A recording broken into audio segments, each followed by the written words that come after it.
एक बार एक आदमी रेगिस्तान से गुजरते हुए जा रहा था और वह ईश्वर को बहुत कोस रहा था। कितनी बेकार जगह है, यहाँ तो बिल्कुल भी हरियाली नहीं है और हो भी कैसे सकती है। यहाँ तो पानी का नामो निशान भी नहीं है। और तपती रेत में वह जैसे जैसे आगे बढ़ता जा रहा था, उसका गुस्सा भी बढ़ता जा रहा था। अंत में वह आसमान की तरफ देखकर झल्लाते हुए बोला, क्या भगवान, आप यहाँ पानी क्यों नहीं देते?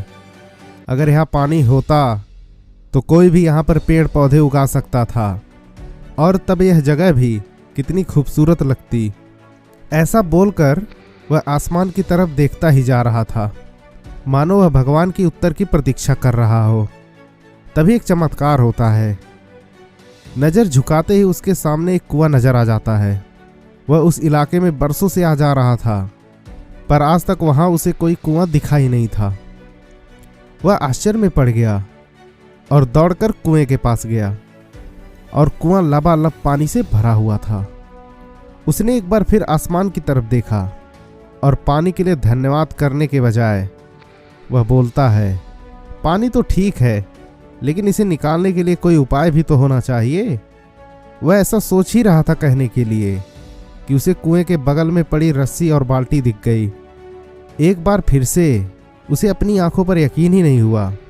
वह कुछ घबराहट के साथ आसमान की ओर देखकर बोला, लेकिन मैं ये पानी ढोऊंगा कैसे? तभी उसे महसूस होता है कि कोई उसे पीछे से छू रहा है और जब पलटकर देखता है तो उसे अपने पीछे एक ऊंट दिखाई देती है। अब वह आदमी एकदम सा घबरा जाता है। उसे लगता है कि कहीं वह रेगिस्तान में हरियाली लाने के काम में न फंस जाए और इस बार वह आसमान की तरफ देखे बिना तेज कदमों से आगे चलने लगा। अभी उसने 2-4 कदम ही आगे बढ़ाया था कि उड़ता हुआ एक पेपर का टुकड़ा उससे आकर चिपक जाता है। उस टुकड़े पर लिखा होता है, मैंने तुम्हें पानी दिया, बाल्टी और रस्सी दी, पानी ढोने का साधन भी दिया। अब तुम्हारे पास वह हर एक चीज है जो तुम्हें रेगिस्तान को हरा भरा बनाने के लिए चाहिए। अब सब कुछ तुम्हारे हाथ में है। आदमी एक क्षण के लिए ठहरा, पर अगले ही पल वह आगे बढ़ गया और रेगिस्तान कभी भी हरा भरा नहीं बन पाया। तो दोस्तों, कई बार हम अपनी चीज़ों के अपने मन मुताबिक न होने पर दूसरों को दोष देते हैं। कभी हम अपने गुरु को दोष देते हैं कि उन्होंने हमें अच्छी शिक्षा नहीं दी, कभी अपने बुजुर्गों को और कभी भगवान को। पर इस दोषारोपण के चक्कर में हम इस आवश्यक चीज़ों को अनदेखा कर देते हैं कि एक इंसान होने के नाते हम में वह शक्ति है कि हम अपने सभी सपनों को खुद साकार कर सकते हैं। शुरुआत में भले ही लगे कि ऐसा कैसे संभव है, पर जिस तरह इस कहानी में उस इंसान को रेगिस्तान हरा भरा बनाने के सारे साधन मिल जाते हैं, ठीक उसी प्रकार हमें भी प्रयत्न करने पर अपना लक्ष्य प्राप्त करने के लिए जरूरी सारे उपाय मिल सकते हैं। पर समस्या यह है कि ज़्यादातर लोग इन उपायों के होने पर भी उस आदमी की तरह बस शिकायतें करना जानते हैं, न कि अपनी मेहनत से अपनी दुनिया बदलना। ऐसे ही दोस्तों, एक बार गौतम बुद्ध अपने शिष्य आनंद के साथ एक गांव से दूसरे गांव प्रवचन देने जा रहे थे। गर्मी का दिन था, कड़ाके की धूप भी थी, तो रास्ते पर चलते चलते काफी समय हो चुका था और आनंद के मन में एक सवाल उठ रहा था कि आखिर अगला गांव कब आएगा और वह कितना दूर है। इतने में उस रास्ते पे एक बुजुर्ग मिले जो कि खेत में काम कर रहे थे। तो आनंद ने गौतम बुद्ध से बोला, गांव और कितनी दूर है, चलिए ना इस बुजुर्ग से पूछ लेते हैं। इस बात पर गौतम बुद्ध ने हाँ भरी और उस बुजुर्ग से पूछा कि आने वाला अगला गांव कितना दूर है। उस बुजुर्ग ने जवाब दिया, बस कुछ ही दूर है और फिर आप उस गांव तक पहुंच जाएंगे। और इतना कहते ही गौतम बुद्ध उस बुजुर्ग की तरफ देखकर थोड़ा सा मुस्कुराए और बुजुर्ग आदमी भी गौतम बुद्ध को देखकर हल्का सा मुस्कुरा दिया। पर यह बात तो आनंद को हजम ही नहीं हो रही थी। उसे समझ में ही नहीं आया कि आखिर मुस्कुराने का क्या कारण है। बस फिर क्या, गौतम बुद्ध और आनंद फिर आगे बढ़ गए और उतनी ही दूरी फिर से तय कर लिए जितना वह चलकर आए थे बुजुर्ग आदमी के पास, लेकिन गांव तो नजर ही नहीं आ रहा था। और आनंद के मन में फिर वही सवाल उठा कि उस खेत में काम कर रहे बुजुर्ग आदमी ने बताया था कि थोड़े ही दूर चलकर अगला गांव आ जाएगा, और उसके मुताबिक तो हम लोग गांव पर पहुंच भी जाते, लेकिन ऐसा नहीं हुआ। और कुछ दूर आगे बढ़ने पर एक और महात्मा मिले, तो आनंद ने गौतम बुद्ध से कहा, फिर वही सवाल पूछिए कि आने वाला गांव कितनी दूर है। फिर गौतम बुद्ध ने उस महात्मा से पूछा कि आगे आने वाला गांव कितनी दूर है। तो उस महात्मा ने कहा, बस 2 से 4 किलोमीटर दूर है। इतना सुनने के बाद आनंद ने सोचा, अब तो बस पहुंच ही गए। लेकिन गौतम बुद्ध आगे बढ़ते उससे पहले वह महात्मा को देखकर थोड़ा सा मुस्कुराए, और वह महात्मा भी गौतम बुद्ध को देखकर थोड़ा सा मुस्कुराए। अब फिर यह बात आनंद को हजम नहीं हो रही थी। उसके दिमाग में अनेकों सवाल उठने लगे कि आखिर दोनों का आपस में हंसने की क्या वजह है। और ठीक वैसे ही राह में मिली बूढ़ी अम्मा के साथ भी वार्ता ऐसी ही हुई।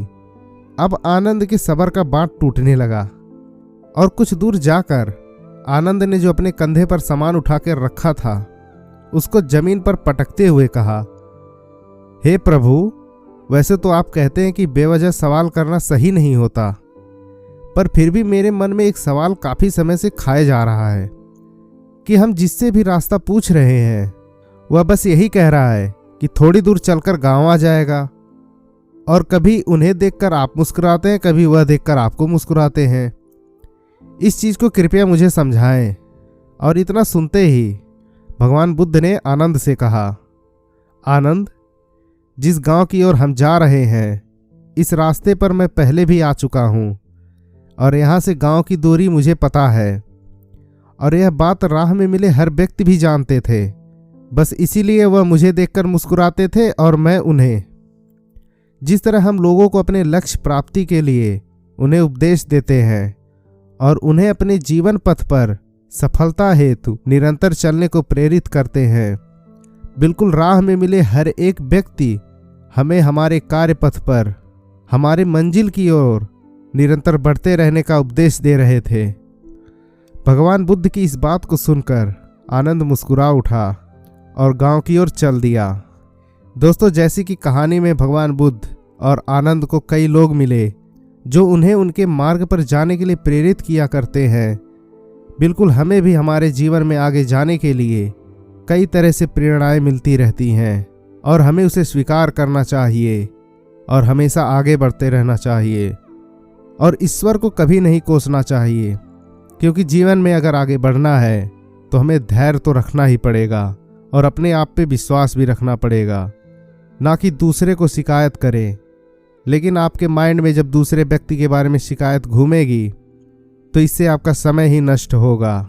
इसलिए दूसरे की चिंता ना करें, अपनी चिंता करें, अपने भविष्य के बारे में सोचें और अपने लक्ष्य पर ध्यान केंद्रित करें। क्योंकि दोस्तों, गौतम बुद्ध कहते हैं, हजारों लड़ाइयाँ जीतने से बेहतर है कि आप खुद को जीत लें।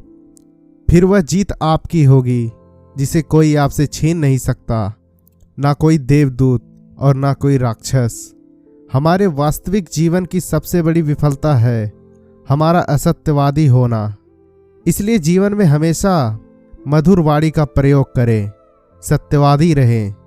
जिस तरह एक मोमबत्ती बिना आग के खुद नहीं जल सकती, ठीक उसी प्रकार एक इंसान बिना आध्यात्मिक जीवन के जीवित नहीं रह सकता।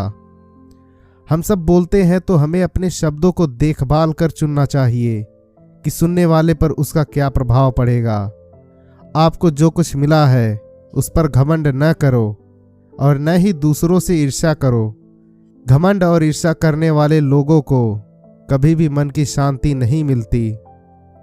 हजारों खोखले शब्दों से अच्छा है एक वह शब्द जो शांति लाए। किसी विवाद में हम जैसे ही क्रोधित होते हैं तो हम सच का मार्ग छोड़ देते हैं और अपने लिए प्रयास करने लगते हैं। अपने मोक्ष के लिए खुद ही प्रयास करें, दूसरे पर निर्भर न रहें। किसी जंगली जानवर की अपेक्षा एक कपटी और दुष्ट मित्र से अधिक डरना चाहिए। जानवर तो बस आपके शरीर को नुकसान पहुंचाता है, पर एक कपटी मित्र आपकी बुद्धि को नुकसान पहुंचा सकता है। आपके पास जो कुछ भी है उसे बढ़ा चढ़ाकर मत बताइए और न ही दूसरों से ईर्ष्या कीजिए। जो दूसरों से ईर्ष्या करते हैं उसे मन की शांति कभी नहीं मिलती। वह जो 50 लोगों से प्रेम करता है उसे 50 संकट होते हैं। वह जो किसी एक से प्रेम नहीं करता उसके एक भी संकट नहीं होते हैं। मैं कभी नहीं देखता कि क्या किया जा चुका है, मैं हमेशा देखता हूँ कि क्या किया जाना बाकी है। बिना सेहत के जीवन नहीं है, बस पीड़ा की एक स्थिति है, मौत की छवि है। हर चीज पर संदेह करो, स्वयं अपना प्रकाश ढूंढो। सत्य के मार्ग पर चलते हुए कोई 2 ही गलतियां कर सकता है, पूरा रास्ता न तय करना और इसकी शुरुआत ही न करना। शक की आदत से भयावह कुछ भी नहीं है। शक लोगों को अलग करता है। यह एक ऐसा जहर है जो मित्रता खत्म कर देता है और अच्छे रिश्तों को तोड़ता है। यह एक कांटा है जो चोटिल करता है। यह एक तलवार है जो वध करता है। बुराइयां होनी चाहिए ताकि अच्छाइयां उसके ऊपर अपनी पवित्रता साबित कर सके। खुशी अपने पास बहुत अधिक होने के बारे में नहीं है, खुशी बहुत अधिक देने के बारे में है। मन और शरीर दोनों के लिए स्वास्थ्य का रहस्य है। अतीत पर शोक मत करो, ना ही भविष्य की चिंता करो, बल्कि बुद्धिमानी और ईमानदारी से वर्तमान में जियो।